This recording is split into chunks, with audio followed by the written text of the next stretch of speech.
you watched our last video, then you know we were headed somewhere that I consider to be like a bucket list destination, something that I've been working on and planning for a while. Part of that was worried about where we were going to be able to park. So we had to drive through some pretty narrow roads, make a few hairy turns, and I had scoped out some parking that's not on our camping apps that we use on our phone in the hopes that we could park there. So we're driving through this small little town called Nazaré, going to this parking lot I found on Google on the satellite. We pull in, and lo and behold, it's empty enough for us to find some parking. But that was by design.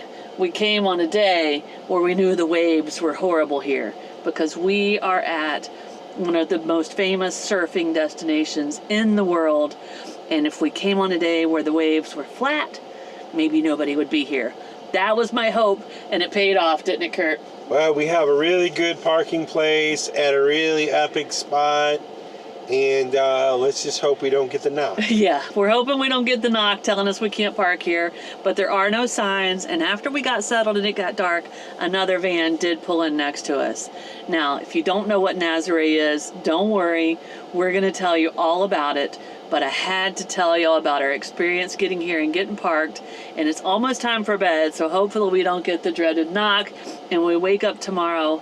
But I want to show you, so when you're here at Nazaré, you're here to see the famous surfers surf the giant waves. The giant waves only come in a few times a month, so it's kind of hit or miss, and if you get lucky.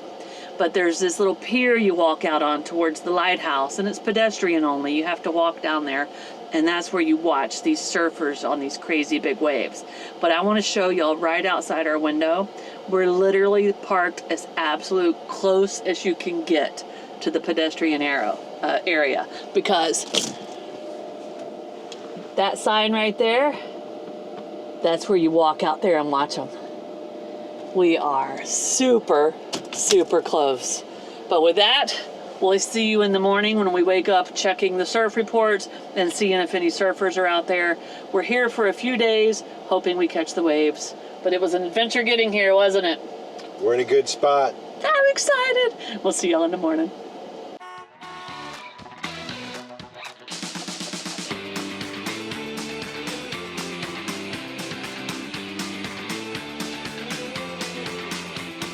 We had a nice night parked here in our parking lot. I'm a little bit bummed out with the latest surf forecast that we stumbled up on this morning. That thing changes every few hours, so it's just hit or miss. But right now, a haze is rolling in and the surf's not good. But Kurt did pop up the drone early this morning and catch some of the surfers down there more on the beach level, not where the big monster waves roll in. But so the surfers are here, trying to get a little practice sessions in. But we've decided we're gonna go out and find somewhere to eat lunch and see what this little town has to offer. Now, we've learned Nazaré is kind of on two different levels. There's the lower level and the upper level.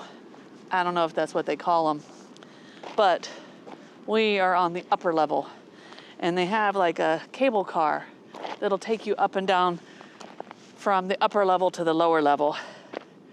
For this outing, we're gonna just stay on the upper level, see what the little town square up here looks like, maybe walk down to the museum that's down by the lighthouse, and grab a bite to eat. So let's go for a little mini adventure.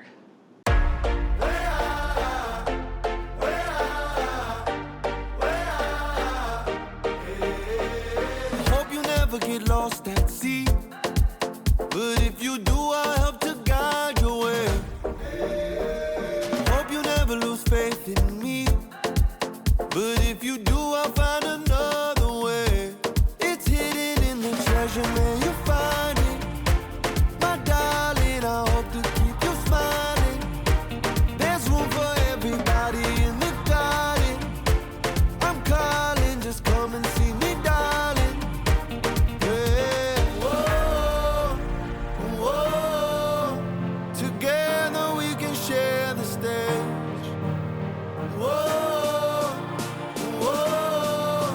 Together we can be the change. Now is our time.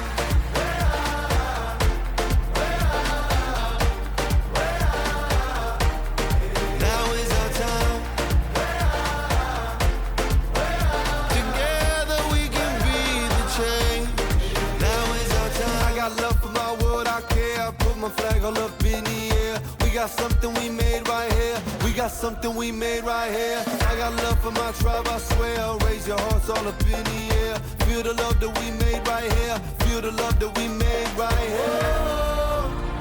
Whoa, together we can share the stage. Whoa, whoa, together we can be the change. Now is our time.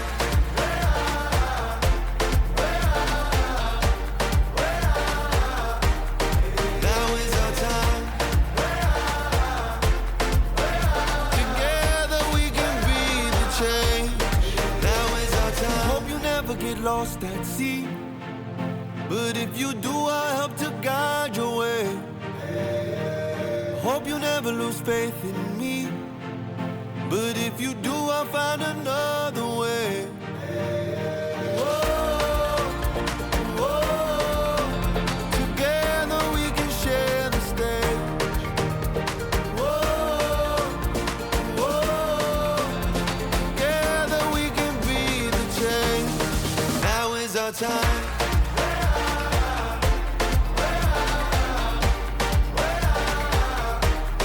Now is our time. Together we can be the change. Now is our time.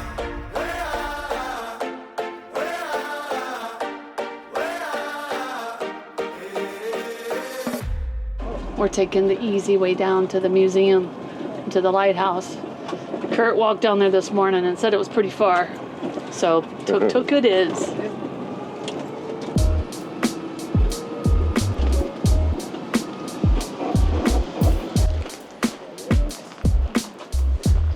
Thank you. Yeah.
So you guys may be wondering what makes Nazaré so incredibly special. Well, first, there is a really cool story behind this place. This is known for being a fishing town, a city where fishermen have lived for centuries and centuries, and they always feared the giant waves. Now, what you need to know is that the giant waves don't come in all the time. They come in as swells come in across the Atlantic, mainly during the winter season. We are here during the season, but there was a young kid that lived here that thought this wave was surfable. So he started emailing one of the famous big wave surfers of the world at the time, and this goes back to like 2009 and 2010, and sending him video clips and saying, is this wave surfable? And finally he got the attention of Garrett McNamara, who at the time was a famous big wave surfer. He flew over to Portugal to put his eyes on the wave, and he stayed long enough to see one of the big swells come in. He decided it was surfable, and he went to work with the town of Nazaré to learn the safety that would be needed and to start to recruit other surfers to come in and surf what he thought was the biggest wave in the world. Now, it took a couple of years before he could round up a couple of other crazy surfers to come here, but this is also where tow surfing became incredibly, it was already being done around the world, but this is where it's more famous. So there are actually jet skis that pull the surfers way out and they catch these giant waves. Now we'll have to insert a clip of what those waves look like, but they literally come in at 50, 60, 70, 80 feet tall. So when you see those crazy surfers on those mountain waves, it happens right here. Now, what else is cool about this place is if the waves aren't coming in behind us, they come in on the North Shore here, North Beach. And you can look down here and see some surfers down there now. But what causes the phenomenon of these waves is right out there, there is a canyon under the ocean that is up to 2,000 meters deep, which is, I don't know, 6,500, 7,000 feet deep. And it crashes up against a shelf and hits a sudden depth change, and that starts the formation of the wave. But that's not everything it needs. It comes up here where it comes up on a shelf where it gets really shallow, and it causes a current. And the combination of those three things give you the 5 or 6 times a year giant waves that come in here. So this is a very special place on our planet. It doesn't exist anywhere else. And this is where that first surfer that came here set the original Guinness Book of World Record for surfing the tallest wave ever. It has been beaten since then by another surfer, I think 3 or 4 years ago. Nobody has documented the 100-foot wave yet, but if it's gonna happen, it'll happen right here. All right, so I am editing this video right now, and I have to pop in and kind of interrupt what's going on.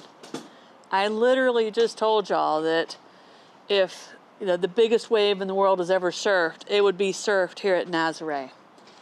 And we shot this video about 2 weeks before Christmas time. And during the holidays, after we shot this video, a big surf swell came in at a surfing destination over in California, around Half Moon Bay. It's called the Mavericks. Also a big wave surfing famous spot. But it was like a monster storm, perfect scenario. And all the big wave surfers, flew in to catch the storm. Well, it turns out a local from that area that had been surfing Mavericks for years, a 23-year-old part-time construction worker, landed the dream wave. Now, there's still some analysis that needs to happen, but it seems like someone has actually finally surfed the 100-foot wave, and it happened over in California. So they are projecting that it will be determined to be a 108-foot wave once all the surfing scientists do their analysis. I'm inserting a picture of it here. Right now, all the videos are copyrighted, so I can't put that in there. But I will give you a picture of this wave. So, biggest wave in the world was not right here at Nazareth. But that doesn't take away from the power of this place. So I had to pop in and give y'all that update as I'm editing this video. All right, back to Nazaré. Me and Curt have never been surfers. Well, that's not true. Curt did try to surf on his 50th birthday in Puerto Escondido, Mexico. It was definitely ugly. It was definitely funny, but credit to him for giving it a try. But we've always been fascinated by watching them. We both have a love for the ocean, especially when waves are involved. We followed the Pacific Coast Highway all the way down through the United States. During COVID, we rented an apartment in Puerto Escondido, which is home to one of the most famous pipeline waves in the world called Zicatela. And that's kind of when we felt a little bit more in love with the art of surfing and wanting to watch it and appreciate it a little bit more. We've seen surfers. We've seen the longest surfable wave in Peru. We've watched surfers all along the south coast of Brazil. Oh, we watched some amazing surfers in Brazil Yeah. on some of the most beautiful beaches of the world. Yeah, so anytime there's some sort of a famous surf beach, we're gonna do our best to get there. This is one that's always been on my list, and in my mind, because it's such a phenomenon how it happens, and it's kind of known as the biggest wave in the world, I would call this one of the most famous surf beaches that exists. So for us to get to come here, relax for however many days it takes to get a little bit of surfing videoed for you is really something we're grateful for, which may sound a little bit dorky, but most people that come to Nazaré might only have a day or two here. And if there's no swell, it means there's no waves, and they're missing it. And Kurt's watching surfers wipe out over here. But I just wanted to take a minute and tell you why we enjoy it so much. It's kind of part of our journey. Also, along with that, I want to tell you a little bit more about the city of Nazaré and how the locals invested their time and their effort when that first surfer came here and tried to turn this into an international surfing destination. There's a local man that kind of set up a surf shop and started bringing in the jet skis, and now he's the hub when all the world famous surfers come in. You know, that's where they store their boards, it's where the jet skis come. Along the way, this big place started becoming famous, and you'll see a big presence of people like Red Bull and Monster here. So most of the big wave surfers are sponsored, and it kind of takes a whole community effort to pull something like this off, because this isn't just grabbing a surfboard and running out from the beach. This is an ultra extreme sport, and tow surfing means they tow the surfers into the wave with these jet skis or these Sea-Doos or whatever. And so they're out there in these 60, 80-foot waves, and the Sea-Doos, sometimes they get turned around, tossed up on the beach. The surfers do. If the surfer falls, which happens quite frequently in these giant waves, the Sea-Doos got to come in and sweep them up. So not only is it a complex sport because of all the people involved, it's also a dangerous sport. And so, yeah, of course, the extreme sport sponsors like Red Bull and all those are involved. Yeah. But well, and you'll also see when the swell's here, the ambulances stay parked right over there behind Curt just in case, and they haul many of them off. So this is not just a casual day at the beach. These are true athletes. So I hope you're enjoying getting to learn a little bit about it, and because I know we are. It's really kind of a cool thing for us. We are back at our van. We took the little tour of the museum where we could see the surfboards and learn the story of the canyon and how the waves are created. And I wanted to make sure we told you that the tuk-tuk rides down there and back are $2 a piece, or euros. And it was also €2 to go into the museum each. But we're gonna head to the van, relax, chill out. Our last tuk-tuk driver said maybe some bigger waves in a day or two. So I think this looks like a pretty good place to do some editing. Wait it out, because we'll never be back. See if we can find some waves. What do you think, Curt? sounds like the winner chicken dinner. Winner chicken dinner. It's time to edit some videos. We got up this morning, still parked here in Nazaré.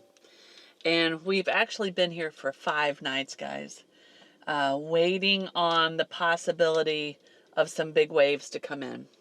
And the forecast has come and gone. There's been hope and then no hope, and then the wind comes in the wrong direction.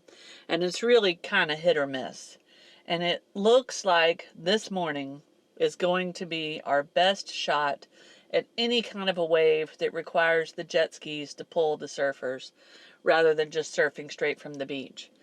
So we are packing up the camera gear, taking our chairs, and we're making the walk down to see if there's any of them out there actually trying to surf these waves. Now the waves are supposed to be good sized, anywhere from 20 to 30 feet, but the wind is in the wrong direction, so it makes it a little sloppy, a little messy.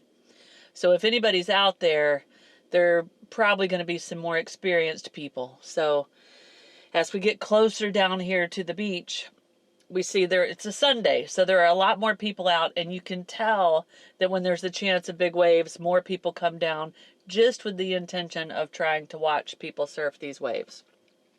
Now, I will be completely honest, I'm a little bit disappointed that this is the best size wave we're going to get.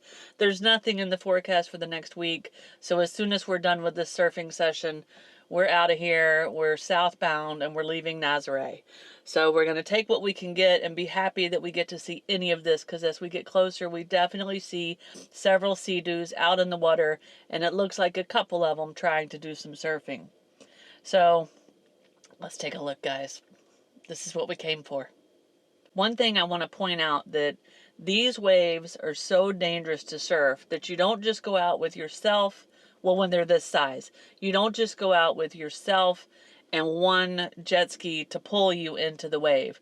There has to be a second jet ski with a guy on it that is specifically there for your safety and to pick you up when you fall and get you out of these crashing waves, keep you away from the cliffs or getting washed up into the beach and just pounded by these waves. So it is not just grabbing a surfboard and running out. It is a minimum of 3 people and 2 sea-doos. So that's what you see going on. It looks like one of these guys knows what he's doing. He's catching more and more waves. They come in kind of sets. Some get bigger and some are a little smaller, but you can tell this guy knows what he's doing. Now the other guy out here, he looks like he might be kind of learning. He's getting a lot of instruction. We see him watching a lot, getting in the water, getting on the board, getting back on the jet ski. Maybe a big case of nerves, which I would completely understand. But you also can look down on the beach. Now we're up here by the lighthouse on the high point, looking down onto the waves. Some people go down to the beach and watch from the beach level. We chose this area because it should give a better view of the surfing. But the one guy who knows what's going on, he's caught several waves, and it is definitely, we've seen him have a wipeout or two. Whether we caught that on film, I don't know. But if that crashing wave catches them as they're going down and before they can peel out of it, man, they take some tumbles. But I'm glad we got to show y'all at least a little bit of this. I wish we would have a big swell roll in, and well, that's that. So we're going to get on the road. We're going to head south. We found a place about an hour from here. Nothing fancy, just pull in and spend the night. But our goal now is just to make it to our Airbnb down in Spain. We will see a few small things as we head south, but I want you guys to know that our plan is to eventually one day come back to Portugal. But if you've been following our journey, you know we have an Airbnb booked where we are just completely getting the van ready for Africa. So we're on a schedule. And to be quite honest, our minds are somewhere else. We're planning, we're doing logistics, and we just don't feel like doing the sightseeing that we normally do. So southbound, doing logistics, seeing a few things, headed to Spain. So let's go see what we find while we're driving. It's about 6 or 7 hours from here to our Airbnb. I'm sure we'll find something to get into. But we're not going to the big cities. We're not doing Porto. We're not doing Lisbon. And that's just this go round. Don't worry. We'll be back.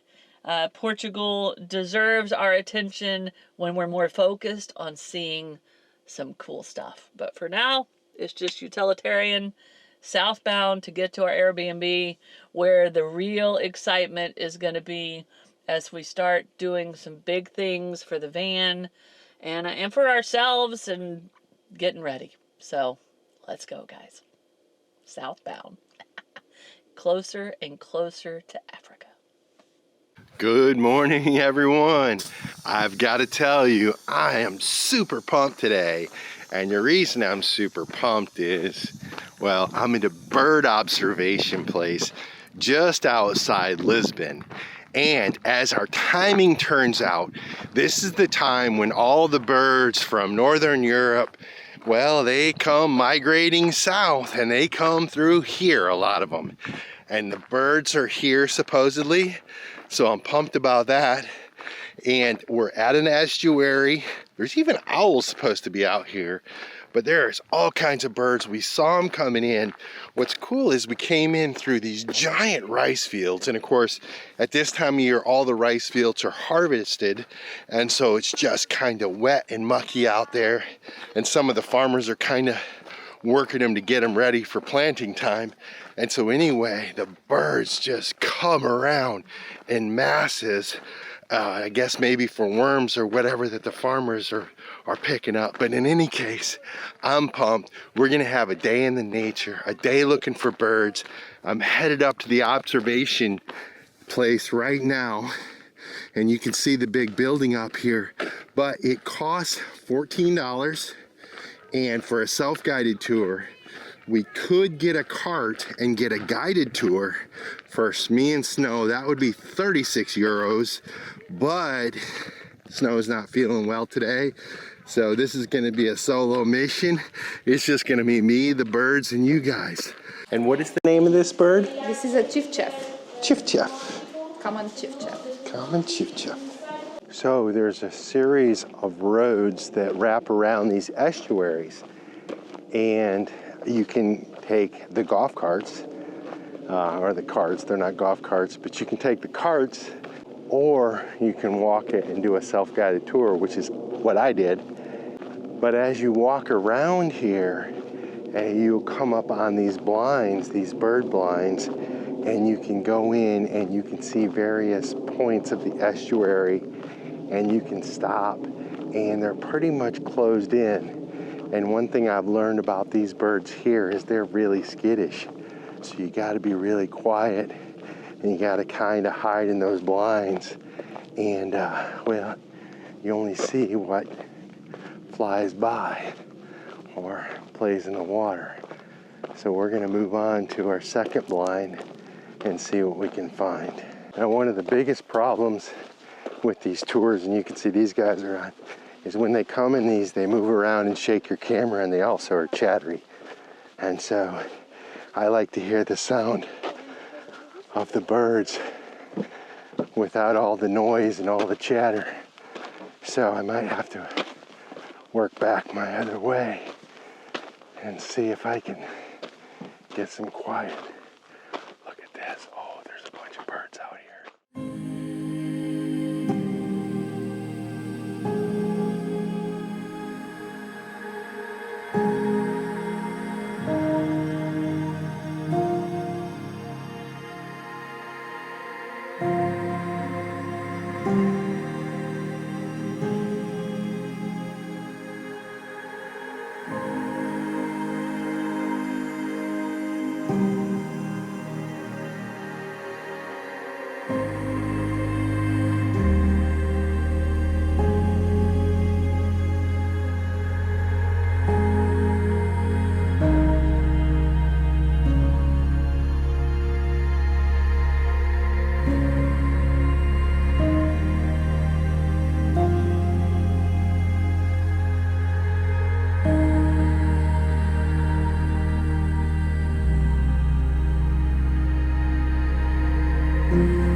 All right, guys. Well, there's really no other way to say it than I'm a little disappointed and frustrated. And I hate to say this way because this bird refuge, in theory, is really cool. Great for kids, great for research.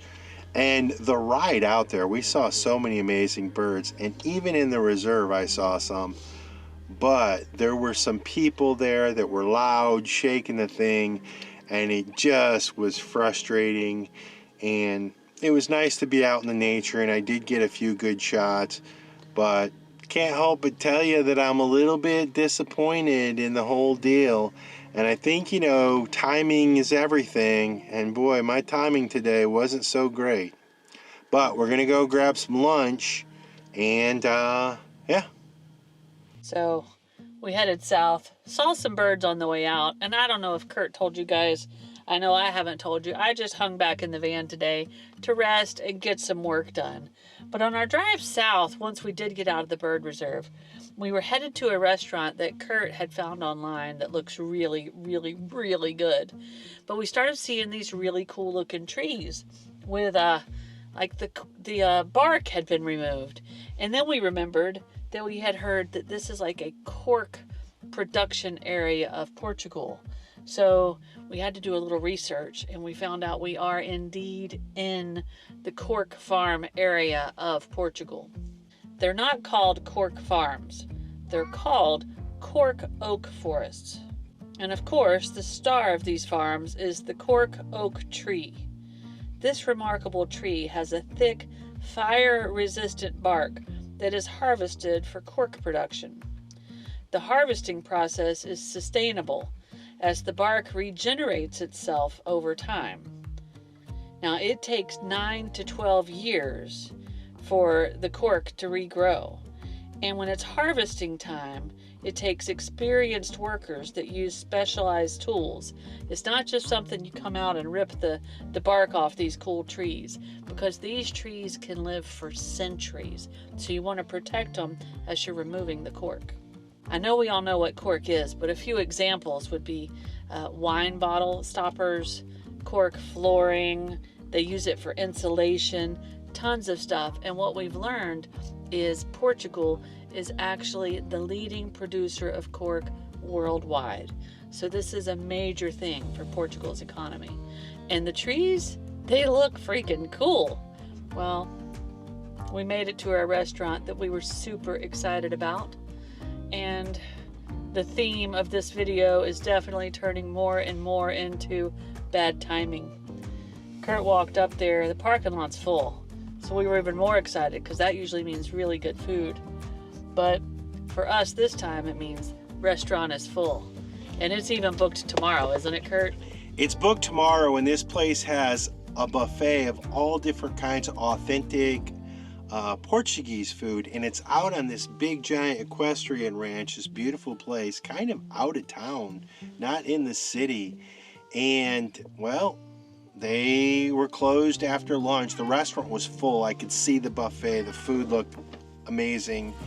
And I even asked for tomorrow, and the restaurant is booked solid tomorrow, so no seats. So we didn't make reservations, and we're out of luck. So now we're trying to find somewhere to eat and somewhere to sleep. Let's hope our luck turns around as we keep heading south towards our Airbnb in Spain. Good morning, everyone.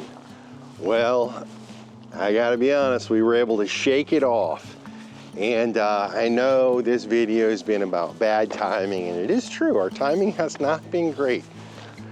But our timing in this little campground has been perfect. We needed a place just to relax and unwind and just kind of get our wits about us. We rolled into this place, Snow found it, and the owners are absolutely beautiful people, amazing people. This place has a lovely heated pool and a jacuzzi, and we were able to use that. The pool services were free. The jacuzzi was $10 for 20 minutes, and they were pretty liberal with that. But there's also just a great little space here, a common area, sitting tables, microwave, refrigerator, and they have all sorts of little things available, from local wines to local drinks to homemade jams made from the fruit trees right here among the resort. Coffee, sugar, tea, ice, candy bars, cookie bars. Look at all the drinks in here, selection. It's serve yourself on the honor system, but they've just done a really nice job. There's a little gym here too. And these guys are artists too, I should say that, they're artists. And so they've painted all these pictures around here, done a lot of the artwork. Pedro, the owner, he also was a fitness trainer, so that's the reason for the gym. But the stay was just relaxing and amazing. We stayed here for a couple days, just chilled out, got caught up, got relaxed, and now we are winding it down. We are heading to our apartment, where we are going to be preparing for our trip to Africa. So we are super excited, but we're also super nervous. You know, guys, we are not taking Africa lightly. That is going to be a challenging part of our journey for sure. So with that said, we are gonna wind this one down. We will see you on the next one.